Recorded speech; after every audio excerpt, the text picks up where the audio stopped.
Hello friends. तो जो आज का हमारा टॉपिक है वो है केमिकल इक्वेशन को हम लिखेंगे कैसे और बैलेंस करना सीखेंगे। ठीक है ना। तो दो टॉपिक हैं और केमिकल इक्वेशन को लिखना कैसे कैसे उसकी नेमिंग कैसे करनी है ये मैंने naming of compound naming of ionic compound में बताया हुआ है। और इसमें भी मैं दोबारा रिपीट करूंगा कि कैसे कैसे हम किसी का नेम लिखेंगे इक्वेशन में और उसके बाद उसको बैलेंस करना सीखेंगे। ठीक है ना। मेनली जो टॉपिक जैसे कि हमारे पास मैंने कुछ एग्जांपल्स लिए, इन सभी एग्जांपल्स को आज हम सॉल्व करेंगे। जैसे पहली रिएक्शन है हाइड्रोजन प्लस क्लोरीन, एरो पक्के लिखा हाइड्रोजन क्लोराइड। ठीक है ना। तो ये हमें लिखा दिया हुआ है। सबसे पहले हम इसे लिखेंगे, इसका फॉर्मूला लिखेंगे। तो फॉर्मूला किस फॉर्म में लिखना है? सबसे पहले देखो हाइड्रोजन लिखा है, तो आप ये नहीं है कि हाइड्रोजन लिखा हुआ तो आप लिखोगे हाइड्रोजन को तो एच कहते हैं, तो आप ऐसे लिख दोगे हाइड्रोजन की जगह एच, फिर क्लोरीन को Cl, फिर हाइड्रोजन क्लोराइड। हाइड्रोजन क्लोराइड मतलब हाइड्रोजन में कौन सा चार्ज होएगा? हाइड्रोजन क्लोराइड को कैसे लिखेंगे? हाइड्रोजन पे +1 चार्ज, क्लोराइड पे -1। सेम चार्जेस अगर सेम होंगे तो हम एज इट इज HCl ही लिख देंगे। तो मतलब आप इस इक्वेशन को ऐसे लिखोगे, मानोगे हाइड्रोजन प्लस क्लोरीन और के हाइड्रोजन क्लोराइड। ठीक है ना। आप इस तरीके से लिखोगे, सोचोगे कि हाँ भी इस तरीके से लिखना है, बट ये रॉन्ग है। क्योंकि मैंने जितने अभी तक हमने जितने भी मतलब वीडियोस में देखा है, जब भी केमिकल रिएक्शन वगैरह लिखते हैं तो उसमें बताया था डायटोमिक मॉलिक्यूल्स। डायटोमिक मॉलिक्यूल्स क्या होंगे? उसे हम सिंगल नहीं लिख सकते, हमेशा दो की फॉर्म में मिलेगा। जैसे hydrogen, fluorine, chlorine, bromine, Br2, oxygen, nitrogen. ये जो हमारे पास होंगे ज़्यादातर ये एटम्स जिससे हम कहते हैं ये सारे एलिमेंट्स, हाइड्रोजन हो गया, फ्लोरीन हो गया, क्लोरीन हो गया, ब्रोमीन हो गया, ऑक्सीजन, नाइट्रोजन, ये सभी हमेशा हमें N2 की मतलब डाइएटॉमिक फॉर्म मतलब 2 की फॉर्म में मिलेंगे। ठीक है ना। तो यहाँ पर देखो लिखा हुआ है हाइड्रोजन प्लस क्लोरीन। तो जहां पर हम हाइड्रोजन और क्लोरीन अकेला लिख रहे थे उसे अकेले नहीं लिखना, अब हम कैसे लिखेंगे उसे दोबारा लिख रहा हूँ। आप प्रॉपरली इस तरीके से लिखोगे H2 प्लस Cl2। ठीक है ना। हाइड्रोजन प्लस क्लोरीन, फिर हाइड्रोजन क्लोराइड। हाइड्रोजन पे कितना चार्ज होता है? +1। क्लोराइड पे कितना होता है? -1। तो हाइड्रोजन क्लोराइड HCl। ठीक है ना। अभी जस्ट हमने इक्वेशन लिखी है कि इक्वेशन को लिखना कैसे है। ठीक है ना। बैलेंस नहीं किया, अभी हमने इक्वेशन लिख ली, जो हमें इंग्लिश में लिखा हुआ था हमने उसके सिंटेक्स के फॉर्म में लिख दिया। अभी इक्वेशन लिख लिया, अब इसको बैलेंस करना है। तो बैलेंस करने के लिए क्या करोगे? बैलेंस करने के लिए सबसे पहला रूल ये है, आप मान के रखना कोई स्पेसिफिक रूल भी नहीं है कि हाँ भाई ऐसे ही होगा हमेशा। तो जो बैलेंस करना इक्वेशन होती है, थोड़ा सा इसमें कह दो हिट एंड ट्राई होता है, तुक्का लगाना होता है। तो जब भी हम इक्वेशन को बैलेंस करेंगे सबसे पहले हम मेटल्स और नॉन मेटल्स मेटल्स पहले मेटल को प्रेफर करेंगे, पहले मेटल को बैलेंस करेंगे, देन फिर हम नॉन मेटल की ओर मूव करेंगे। नॉन मेटल के और इसको बैलेंस करने के बाद लास्ट जो होगा हाइड्रोजन और ऑक्सीजन, मतलब हाइड्रोजन और ऑक्सीजन को लास्ट में बैलेंस करना है, सबसे लास्ट में। इससे पहले सबसे पहले मेटल को बैलेंस करेंगे, मेटल के बाद फिर नॉन मेटल जो होगा हमारे पास हाइड्रोजन और ऑक्सीजन को छोड़ के, हाइड्रोजन और ऑक्सीजन को छोड़ के वो नॉन मेटल्स को बैलेंस करेंगे। देन लास्ट में हम किसको बैलेंस करेंगे? हाइड्रोजन और ऑक्सीजन। तो अगर हम इस केस में देखें, जब भी हम बैलेंस करना सीखेंगे, बैलेंस करना तो थोड़ी सी प्रैक्टिस करनी पड़ेगी। सबसे पहले मैं बताता हूँ, ये जो चीज़ है जो यहाँ पर है इसे हम कहते हैं रिएक्टेंट। ये वाली साइड को क्या है? रिएक्टेंट। ठीक है ना। और ये हमारे पास क्या है? ये प्रोडक्ट। ऑलरेडी हमें पता है इसके बारे में, क्लियर। तो जब मैं बैलेंस करूंगा तो बैलेंस करने में मैं एक टेबल तैयार करूंगा, वो टेबल को ध्यान से देखना। वो टेबल में मैं जो चीज़ रिएक्टेंट को मैं R मान लूंगा और प्रोडक्ट को P मान लूंगा। ठीक है ना। उसके बाद E एलिमेंट्स, एलिमेंट की जगह मैं E लिखूंगा, जहां पर भी E लिख दूंगा। ठीक है ना। उसके बाद हमारे पास रिएक्टेंट और प्रोडक्ट। एलिमेंट कौन से हैं? एक हाइड्रोजन है, क्लोरीन है, हाइड्रोजन और क्लोरीन। रिएक्टेंट वाली साइड हाइड्रोजन कितने हैं? 2। क्लोरीन भी कितनी है? 2। प्रोडक्ट वाली साइड हाइड्रोजन 1, क्लोरीन कितनी है? 1। तो सबसे पहले किस इसमें देखना कि इसमें कोई मेटल या नॉन मेटल है। मेटल है? नो, मेटल तो कोई नहीं है, इट मीन्स सबके नॉन मेटल्स। तो अब इन दोनों में से किसी को भी आप उठा लो, अब बैलेंस करने का एक और तरीका, मतलब जब आप बैलेंस करोगे ना, तो बैलेंस करने का मतलब अब यहाँ पर देखो, जैसे यहाँ पर रिएक्टेंट वाली साइड है 2 हाइड्रोजन है और प्रोडक्ट वाली साइड पे सिर्फ 1 हाइड्रोजन है। तो आप यहाँ पर क्लोरीन को भी देखो, 2 क्लोरीन्स 1 क्लोरीन। तो आप कहोगे कि अब ऐसा करते हैं, जो हाइड्रोजन क्लोराइड है HCl, यहाँ पर 2 हाइड्रोजन कर दो और 2 क्लोरीन कर दो, बैलेंस हो गया जी। नहीं, जब भी आप बैलेंस करोगे 1 2 या 3 या 4, जहां पर भी बढ़ाओगे हाइड्रोजन और कुछ भी बढ़ाना होगा, कोई भी एलिमेंट के अगर हमने नंबर ऑफ एलिमेंट्स को बढ़ाना है, तो उसके पैर में जो ये यूज कर रहे हैं ना 2 या कुछ भी यहां पर लगाओगे, ये चीज नहीं करनी। कभी भी हमने रिएक्टेंट या प्रोडक्ट को इंक्रीज करना है, तो हम जो 1 2 3 या 4 5 या कुछ भी यूज करेंगे वो हमेशा सामने, जैसे HCl है तो जैसे हमने हाइड्रोजन को बढ़ाना है तो हम दिस वन, बीच में कहीं नहीं यूज कर सकते ना, तो बीच में कभी यूज कर पाओगे। जैसे कि अगर मैं ये प्रोडक्ट ये लिखा हुआ था, आप कहोगे कि भाई हाइड्रोजन 2 करनी है, तो HCl लिखा हुआ हाइड्रोजन 2 करनी है, हाइड्रोजन 2 कर दो, क्लोरीन बस ऐसे छोड़ दो, कोई बात नहीं। तो ऐसा बीच में भी नहीं यूज कर सकते, बीच में भी नंबर नहीं शो मतलब लगा सकते कहीं पर कि ये 2 क्लोरीन 2 हाइड्रोजन, ऐसे ये भी गलत है, ठीक है ना।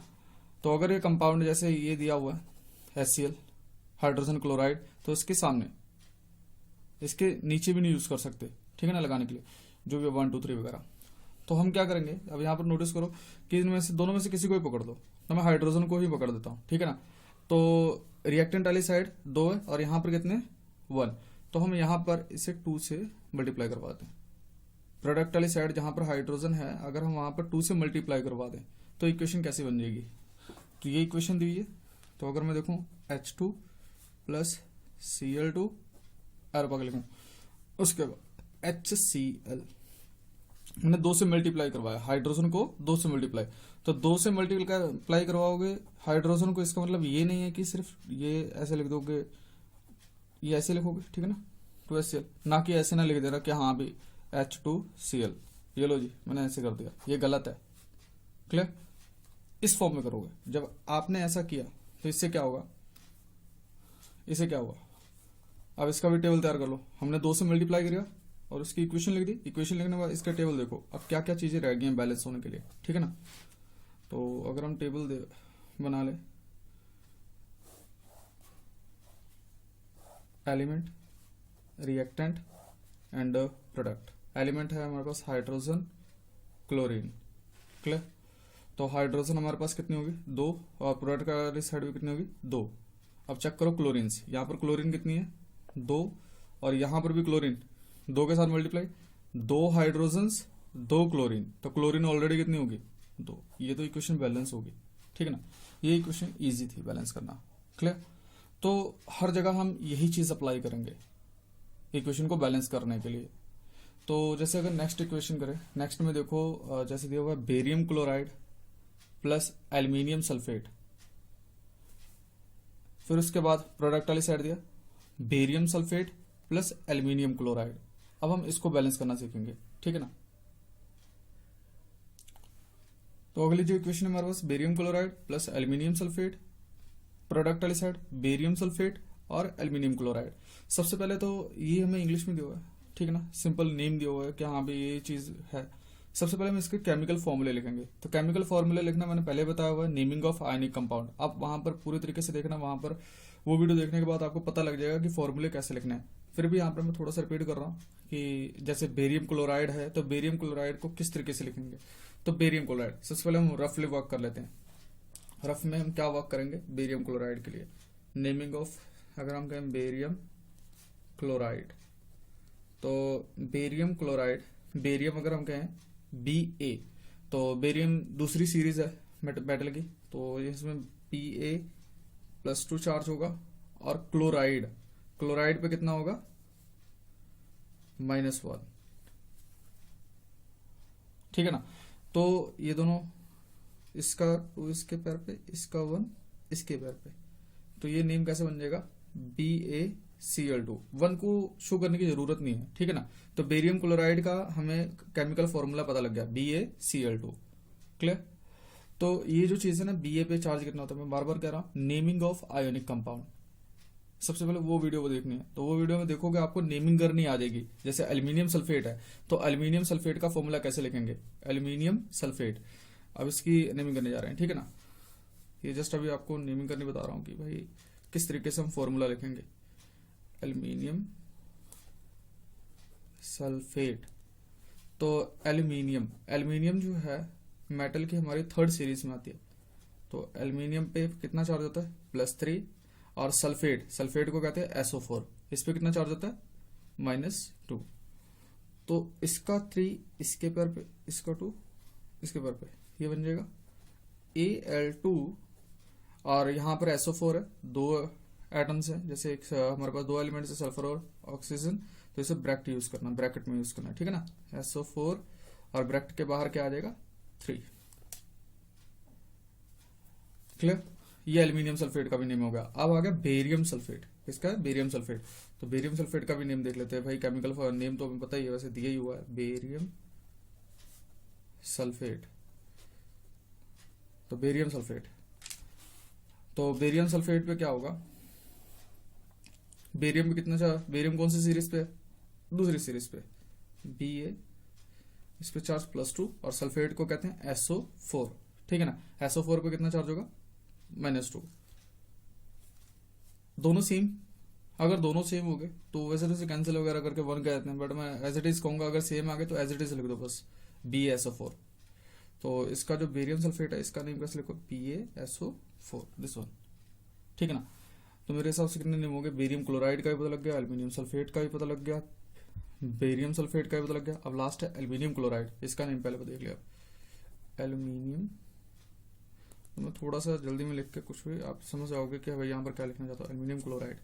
तो एल्यूमिनियम, एल्यूमिनियम पे कितना चार्ज होएगा, +3, क्योंकि तीसरी सीरीज है मेटल की, ठीक है ना। और क्लोराइड, क्लोराइड पे क्या, -1।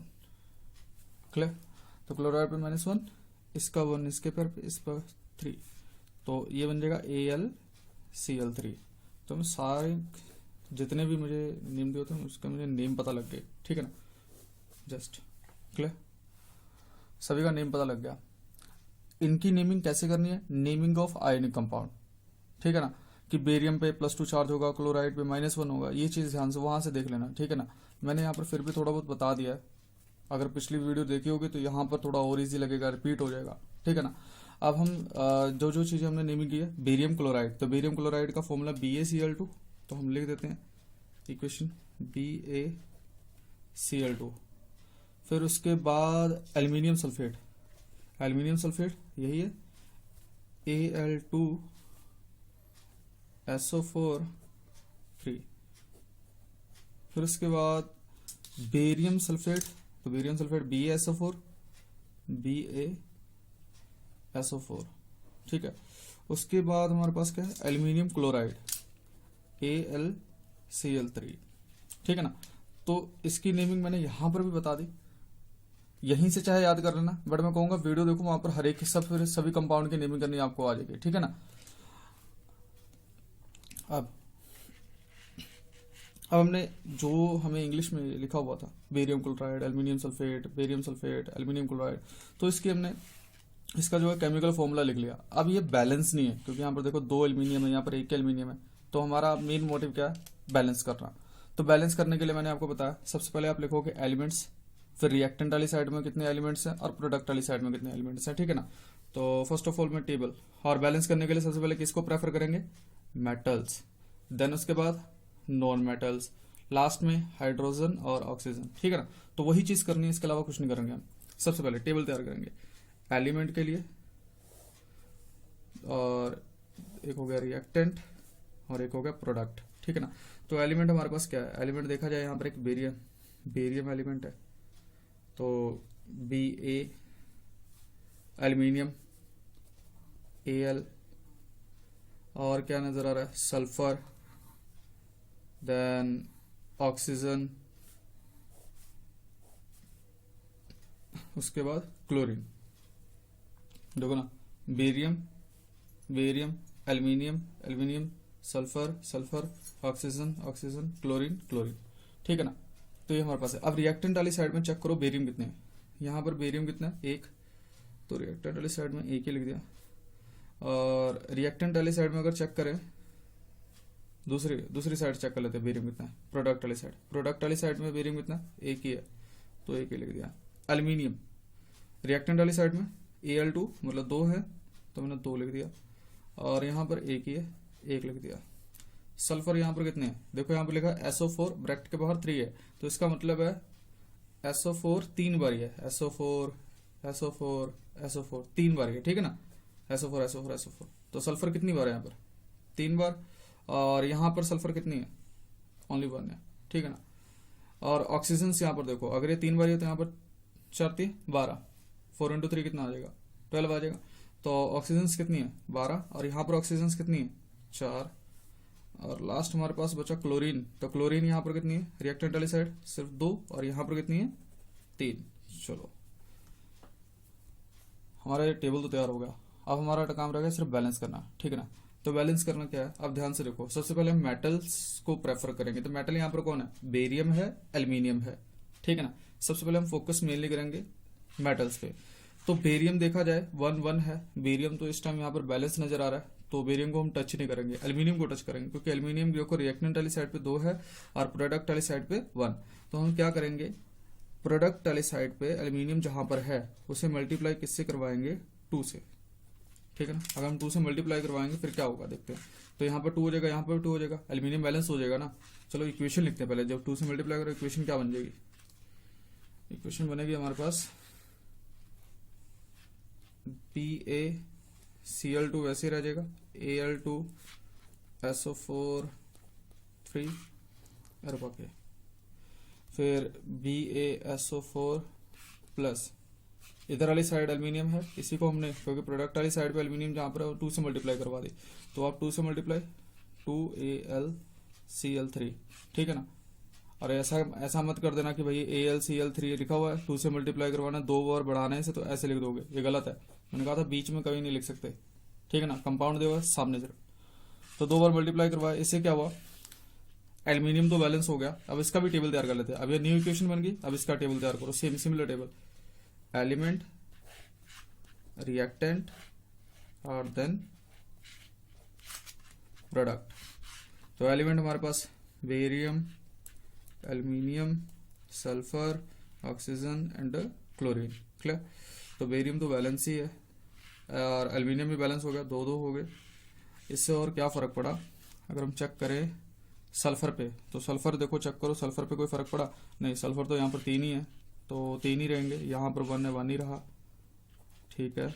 ऑक्सीजन कितनी है, 12 की 12 ऑक्सीजन से, और यहाँ पर 4 4 ही है, ठीक है। क्लोरीन चेक करो यार, क्लोरीन में फर्क पड़ा होगा क्योंकि यहाँ पर हमने 2 से मल्टीप्लाई करवाई है ना। तो क्लोरीन देखो 2 × 3 6 आ जाएगा, यहाँ पर क्लोरीन कितनी है, 6 क्लोरीन है, और रिएक्टेंट वाली साइड क्लोरीन कितनी है, ओनली 2, और वहां पर कितनी होगी, 6। चलो क्लोरीन को फर्क पड़ा, इसे लास्ट में देखेंगे। अब हमारे पास मेटल बैलेंस है, मतलब मेटल्स देखो, बेरियम भी बैलेंस है, एल्यूमिनियम भी बैलेंस है।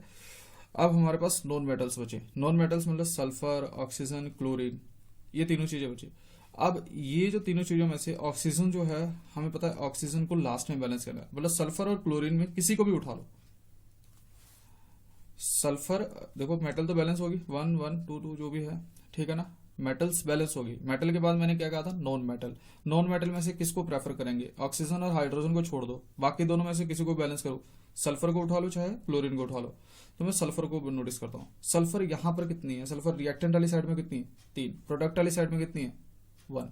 तो हम सल्फर को बैलेंस करते हैं। तो सल्फर को बैलेंस करने के लिए मैं यहाँ पर क्या करूंगा, जो प्रोडक्ट वाली साइड है, प्रोडक्ट वाली साइड उसे 3 से मल्टीप्लाई करवा दूंगा, ठीक है ना। तो प्रोडक्ट वाली साइड पे देखो सल्फर ये मिली, तो अगर आप 3 से मल्टीप्लाई करवाओगे, 3 से, तो 3 से मल्टीप्लाई करवाने का मतलब क्या है कि आपको होगी कि भाई यहाँ पर 3 लगा दो, नहीं, यहां से मल्टीप्लाई करवाओ, यहां बीच में भी नहीं लिखना कि अगर मैं सल्फर है यहाँ पर सल्फर को 3 से मल्टीप्लाई करवा रहा हूं, तो आप ये नहीं करोगे कि भाई यहाँ पर सल्फर है तो आप यहाँ पर 3 लिख दोगे बीच में, नहीं, ये कंपाउंड है बिल्कुल इसके सामने, ठीक है ना, इसके पैर के नीचे भी नहीं कर सकते, ये मैं बार बार बता रहा हूँ आपको। अब हम चलो मल्टीप्लाई कर ही दिया हमने, यहाँ पर सल्फर है, प्रोडक्ट वाली साइड पे 3 से मल्टीप्लाई करवा दिया, तो ये इक्वेशन नई इक्वेशन बन जाएगी। नई इक्वेशन कुछ ऐसी बनेगी, BaCl2 तो वैसे ही रहेगा, Al2SO4 एरो 3, इसे तो हमने छेड़ा ही नहीं, इसको तो कुछ नहीं किया। प्रोडक्ट वाली साइड पे 3 से मल्टीप्लाई करवाया सल्फर को बढ़ाने के लिए, तो 3 से मल्टीप्लाई करोगे पूरी इक्वेशन को, ये वाले पार्ट को 3 से मल्टीप्लाई करवाओगे ना, तो ये बन जाएगा 3BaSO4 plus 2AlCl3, new equation बन गई। अब यहाँ पर फिर टेबल तैयार होगा, फिर चेक करेंगे क्या अनबैलेंस हुआ क्या बैलेंस हुआ, ठीक है ना। जब हमने 3 से मल्टीप्लाई करवाया Ba, तो ऑब्वियसली एक चीज तो समझ आ गई, तो बेरियम बढ़ गया, यहाँ पर बेरियम कम है। तो चलो ये तो नेक्स्ट पार्ट होगा, पहले अब इसका टेबल तैयार कर लेते हैं कि अब क्या क्या चीजें बैलेंस है, ठीक है ना।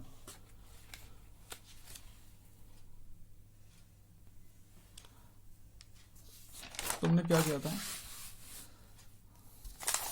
जैसे यहाँ पर इक्वेशन थी, तो इक्वेशन में जैसे हमने सल्फर को बढ़ाने के लिए 3 से मल्टीप्लाई करवा दिया था प्रोडक्ट वाले साइड, 3 से मल्टीप्लाई करवाने के बाद इक्वेशन हमारे पास बन गई BaCl2 प्लस Al2SO4 और रिएक्टेंट वाली साइड हमने कुछ नहीं किया था, प्रोडक्ट वाली साइड सल्फर को बढ़ाने के लिए 3 से मल्टीप्लाई करवाया और बाकी जो था वैसे लिख दिया, ठीक है ना। अब इसी इक्वेशन को मैं नेक्स्ट पेज पे लिख रहा हूँ दोबारा, और इसका भी टेबल तैयार होगा, ठीक है ना, क्योंकि टेबल तो नहीं, तो जैसे जैसे हम मल्टीप्लाई चेंजेस करेंगे जैसे जैसे टेबल भी चेंजेस होते रहेंगे, ठीक है ना। पिछले टेबल पे कोई नोटिस करने की जरूरत नहीं।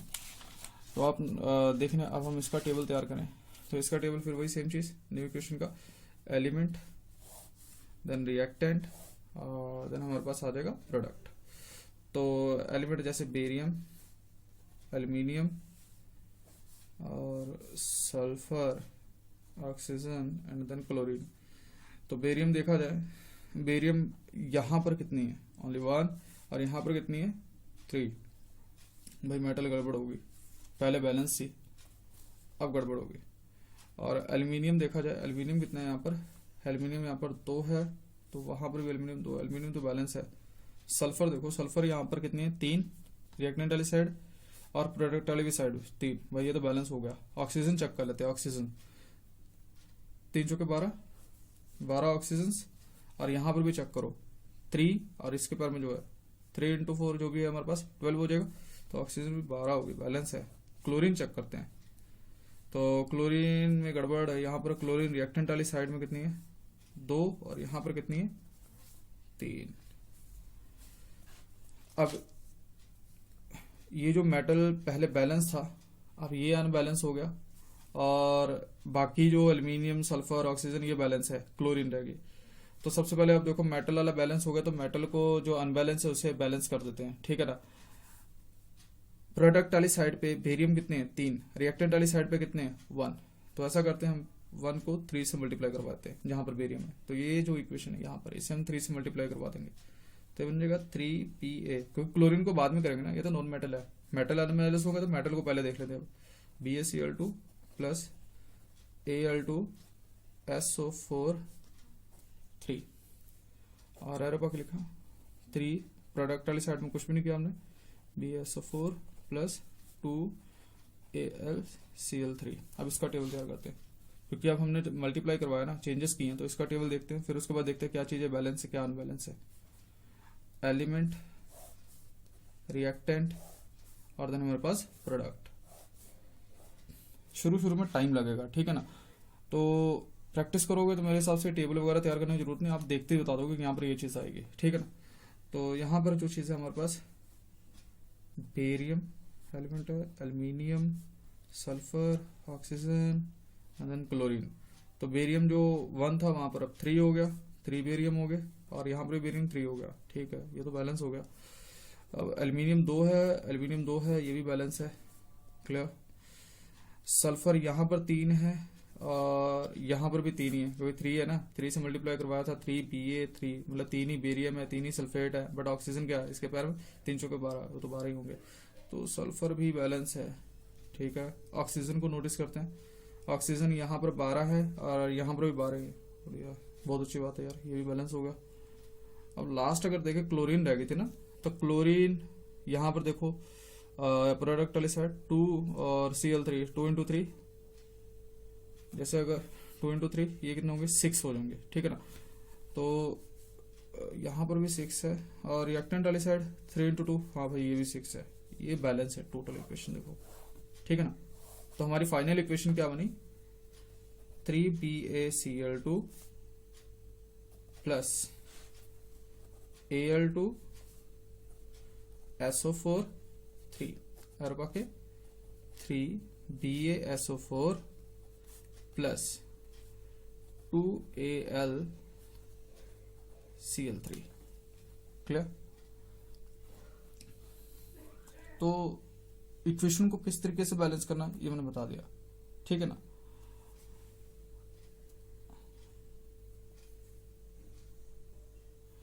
अब जो हमारी अगली इक्वेशन है सोडियम प्लस वाटर और प्रोडक्ट वाली साइड पे सोडियम हाइड्रोक्साइड प्लस हाइड्रोजन, ठीक है ना।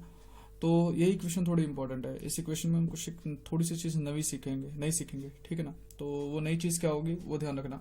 जैसे हमारे पास यहाँ पर सोडियम है, तो सोडियम को जो मेटल्स है, मेटल्स को हम सिंगल फॉर्म में लिखेंगे, मतलब मोनो की फॉर्म में लिखेंगे, मोनोएटॉमिक सिंगल फॉर्म। मतलब सोडियम है तो सोडियम को हम सिंपल Na लिख सकते हैं, ठीक है ना। देन वाटर को तो हम H2O कहते हैं, नॉर्मल सी बात है, H2O लिख देंगे। उसके बाद जो हमारे पास सोडियम हाइड्रोक्साइड है, सोडियम हाइड्रोक्साइड का नेम कैसे लिखोगे, तो सोडियम चार्ज कितना होता है, पहली सीरीज होती है मेटल की +1, ठीक है ना। और उसके बाद हाइड्रोक्साइड को हम क्या कहते हैं, OH। इस पे चार्ज कितना होता है, -1। सेम चार्जेस तो सेम होंगे तो हम क्या लिखेंगे, एज इट इज लिख देंगे। तो सोडियम हाइड्रोक्साइड का क्या बन जाएगा, NaOH। तो सोडियम हाइड्रोक्साइड का भी नेम पता लग गया। हाइड्रोजन, तो हाइड्रोजन को हम सिर्फ H नहीं लिखेंगे, मैंने क्या कहा था, इक्वेशन में जब भी लिखोगे तो हम किस फॉर्म में लिखेंगे, डायटोमिक H2 के फॉर्म में, ठीक है ना। तो हम इक्वेशन को बढ़िया से लिखते हैं, इसको बढ़िया से लिख दिया, Na प्लस H2 और एरो पाया, फिर बन गया NaOH और प्लस H2। क्लियर? अब ये देखो, ये जो हमें दिया हुआ था इक्वेशन में यही दिया था, ये चीज दी हुई थी, कह रहे थे बैलेंस करनी इक्वेशन। सबसे पहले हमने जो इसका नेम दिया था इंग्लिश में, हमने उसका फॉर्मूला बनाया, केमिकल फॉर्मूला बनाने के बाद अब हमारा अगला स्टेप क्या है, बैलेंस करना। तो बैलेंस करना जैसे अभी हम बैलेंस कर रहे थे वैसा ही होगा, बस इसमें थोड़ी सी चीज वो इंपॉर्टेंट है, वो समझने वाली है, ठीक है ना। वो आप समझोगे। यहाँ पर देखो, ये H2O केस, वाटर केस है, ठीक है ना। अब हम नोटिस करना, यहाँ पर सबसे पहले हम क्या लिखेंगे, एलिमेंट्स, ठीक है, फिर रिएक्टेंट वाली साइड, फिर प्रोडक्ट। क्लियर? ये चीज करेंगे। तो एलिमेंट हमारे पास क्या है, एलिमेंट हमारे पास sodium, then hydrogen and oxygen, तीन ही है। तो बैलेंस कभी भी करना है, सबसे पहले हम मेटल को देखेंगे, फिर नॉन मेटल कौन से, हाइड्रोजन और ऑक्सीजन को छोड़ दो, बाकी जो मिलेंगे उन्हें देखना पहले, नॉन मेटल। फिर उसके बाद लास्ट में हाइड्रोजन और ऑक्सीजन को देखेंगे, ठीक है ना, उसको बैलेंस करेंगे। तो रिएक्टेंट वाली साइड पे सोडियम कितना है, 1, तो 1 लिख दिया। प्रोडक्ट वाली साइड पे भी सोडियम 1 ही है, तो 1 लिख दिया। क्लियर? उसके बाद देखो हाइड्रोजन, रिएक्टेंट वाली साइड पे हाइड्रोजन कितनी है, 2, और यहां पर कितनी है, 2 यहां पर है, 1 यहां पर है, 3। बट यहाँ पर नोटिस करना, बस यही चीज, यहाँ पर हम 3 लिखेंगे, ठीक है ना। इंडिविजुअली आप 3 लिख दो, कोई दिक्कत नहीं है, बट हम 3 ऐसे मत लिखना, क्योंकि अगर हम ऐसे लिखेंगे ना थोड़ा सा कंफ्यूजिंग हो जाएगा कि बैलेंस नहीं होगा। तो जब यहाँ पर 3 देखो, 3 हाइड्रोजन हैं, बट किस फॉर्म में है, 1 यहां पर है, तो इसके लिए 1 लिख दिया, प्लस, और यहां पर कितनी है, 2। क्लियर? ये चीज इंपॉर्टेंट है, यही नई चीज है, ठीक है ना। तो इसे नोटिस करना, इसे हमें ध्यान रखना है। उसके बाद ऑक्सीजन देखो, यहां पर ऑक्सीजन कितनी है, 1, और यहां पर ऑक्सीजन कितनी है, यहां पर तो भाई ऑक्सीजन 1 ही है, ठीक है। चलो, अब देखने में तो भाई नजर आ रहा है सोडियम भी बैलेंस है, ऑक्सीजन भी बैलेंस है, सिर्फ हाइड्रोजन में दिक्कत आ रही है। यहां पर हाइड्रोजन 2 है और यहां पर कितनी है, 3। तो जहां पर कम है हाइड्रोजन वहां पर हम क्या करेंगे, मल्टीप्लाई करवा देते। तो भाई यहाँ पर देखो, ये प्रोडक्ट रिएक्टेंट वाली साइड पे यहाँ हाइड्रोजन है, तो आप कहोगे यहाँ पर हाइड्रोजन इंक्रीज कर दो, तो इंक्रीज कैसे करें भाई, यहाँ पर ये इसके सामने ही जो करना पड़ेगा, 1 2 3। तो यहाँ पर 1 है, तो 1 पे 2 हाइड्रोजन मिल रही हैं, तो यहाँ पर हम कर देते हैं 2। क्या कर देते हैं, 2। तो जो हम यहाँ 2 हाइड्रोजन वहां पर हम 2 से मल्टीप्लाई करवा दें, तो ये बन जाएगा। इक्वेशन न्यू बनाओ, पहले इक्वेशन न्यू बना के फिर टेबल बनाना है, ठीक है ना। तो इक्वेशन न्यू कैसे बन जाएगी, Na, और इसे हमने 2 से मल्टीप्लाई करवा दिया, तो ये बन जाएगा 2H2O एरो पाके। यहां पर तो हमने कुछ किया ही नहीं, तो इसे वैसे ही छोड़ दो, प्लस H2। ये चीज बन गई ना। अब इसका टेबल तैयार कर ले पहले, फिर टेबल में ज्यादा क्लियर हो जाएगा क्या क्या चीजें बैलेंस है और क्या क्या अनबैलेंस। एलिमेंट, रिएक्टेंट और देन प्रोडक्ट, ठीक है ना। तो एलिमेंट हमारे पास सोडियम, हाइड्रोजन एंड ऑक्सीजन, उसके बाद सोडियम हमारे पास 1 ही है, ठीक है, सोडियम तो भाई 1 का 1 ही है। हाइड्रोजन यहाँ पर पहले 2 थी, अब यहाँ पर देखो कितनी होगी, 2 दूनी 4, 4 हाइड्रोजन्स होगी और 2 ऑक्सीजन्स होगी। चलो वो तो बाद में, पहले यहाँ पर हाइड्रोजन देख ले, यहाँ पर 3 की 3 ही है, 3 मतलब 1 + 2 के फॉर्म में ही है, ठीक है ना। और ऑक्सीजन देखा जाए, पहले ऑक्सीजन कितनी थी यहाँ पर 1, और यहाँ पर भी 1 थी। अब देखो ऑक्सीजन कितनी होगी, 2 से मल्टीप्लाई जैसे ही करवा, यहाँ पर 2 ऑक्सीजन होगी रिएक्टेंट वाली साइड, और प्रोडक्ट वाली साइड पे सिर्फ एक ही ऑक्सीजन है।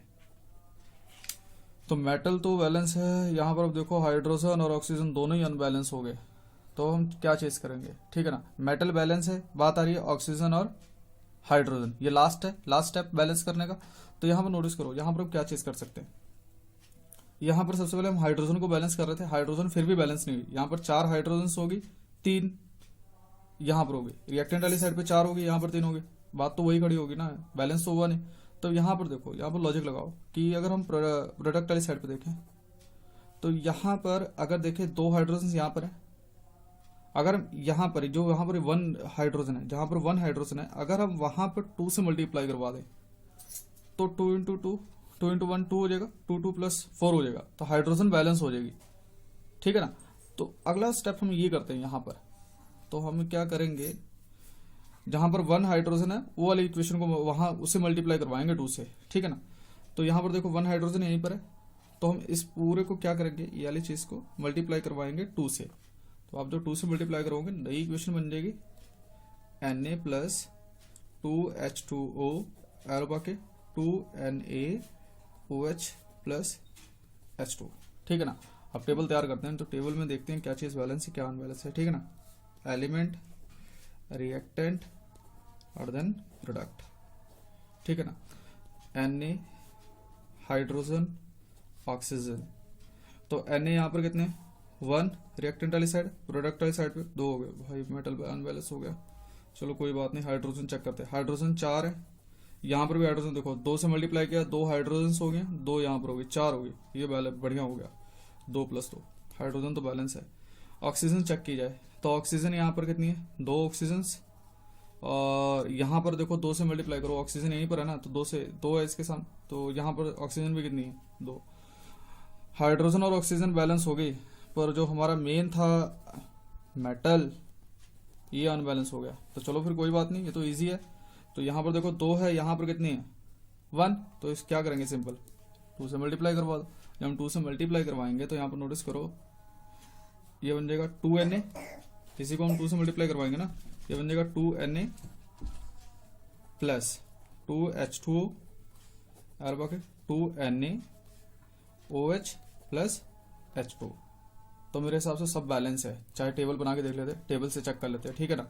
न्यू इस इक्वेशन का टेबल, तो एलिमेंट, रिएक्टेंट और देन प्रोडक्ट।